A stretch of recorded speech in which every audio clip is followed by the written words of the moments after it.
Yo, what's good, everybody? It's Dread here with a semi-strange workout tip slash setup for all the gym bros, soulmates, whatever you want to call it out here. I'm not a personal trainer or bodybuilder or anything of that nature, so this is just pure advice, help, whatever, whoever the hell needs it, wants it.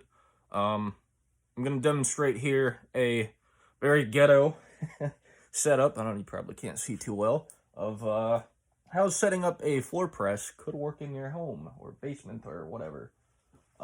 Yeah, not the most optimal thing in the world. Probably could be a little bit safer too, I'm not gonna lie, but hey, you can do it, you can do it. First off, you're probably gonna need semi-flexible wrists. Strong ones too, because you're gonna have your arms or wrists at a very strange angle when you're going to be lifting this. I'm going to demonstrate it here later on. Why would you floor press, I guess, as opposed to benching, regularly with a bench, of course, or a barbell, whatever?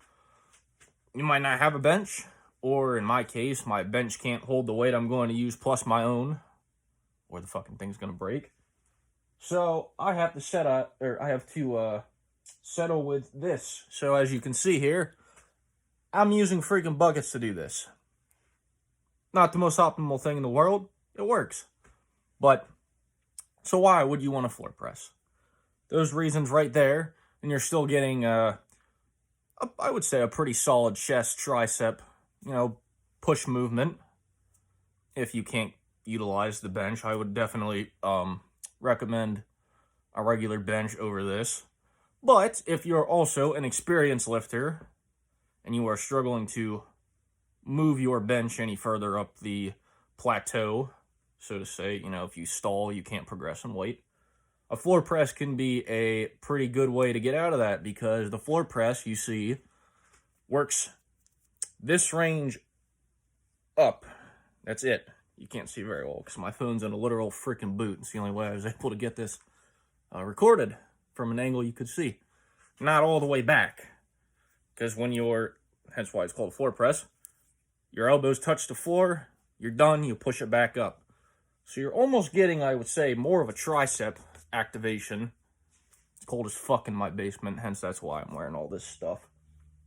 But, so if your sticking point or weak point is your triceps, or like I said, that particular movement, the floor press, especially the dumbbell floor press, because you're getting even more activation, because you're using all the other little parts of your chest and triceps to stabilize the dumbbells from going all over the place, as opposed to a fixed point on a bench that's just strictly like this.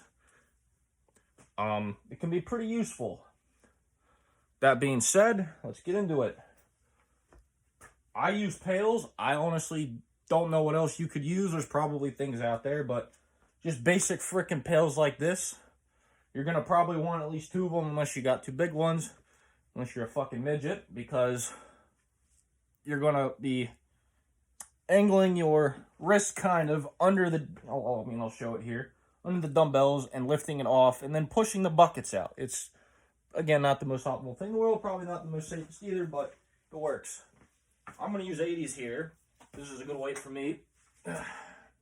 Don't know if you can see, but I have some mats set up here too, so I don't damage my weights or the floor when I lower it, because you're not going to be you're going to have to put it on the ground somehow, but you're not going to be putting it back on the pails.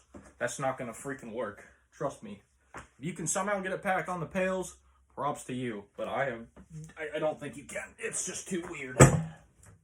So, that being said, I'm going to get these a little bit closer. I want these fairly close together. I probably should have set this up before. Maybe this is going to work. If I remember correctly, I have my dumbbells here, angled slightly towards me. Yeah, this pail's going to need to go back a little bit. That's going to be too close, I think. I don't really honestly know how to explain to set up the pail distance, because when you go to actually bench the dumbbells, you're going to be knocking the pills over anyway. They're light, so it's not a big deal. It really shouldn't interfere too much. You shouldn't be like straining, pulling muscles and shit because of it. Again, like I said, there's probably better ways to do this. I don't know how, so this is what I'm doing. Demonstrating it for everyone as well. So you're going to lay down. I can't find my mat, so I'm literally laying on the floor.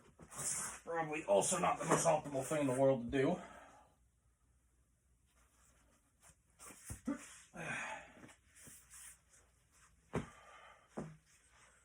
I don't really know if it makes a difference if your legs go out or you bend your knees. To my knowledge, I don't think it makes too much of a difference. Get yourself lined up. This is, like I said, this is very awkward. Would not advise doing it if you got a better way, but this is what I do. Get your elbows. I have mine pretty much touching the pail. Get your wrists under it. Like I said, you're going to want flexible, strong wrists because this is the only way you can get them up. Push. Like that. Lower. Take the pills out of the way. Up. Pills don't really do too much.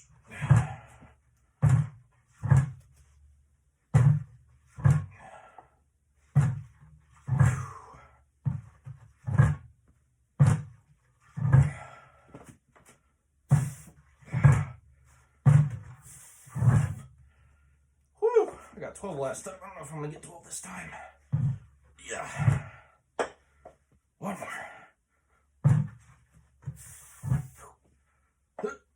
Lower them down. Rest them on the ground like I have them.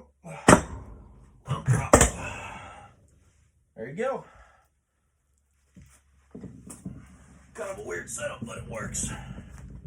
And now my dumbbell's going to roll around. Like I said,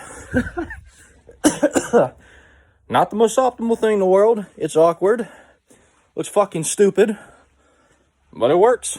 So, hope it worked for somebody. Hopefully someone tries it. If not, I can't blame you. It's pretty weird, but enjoy, everybody.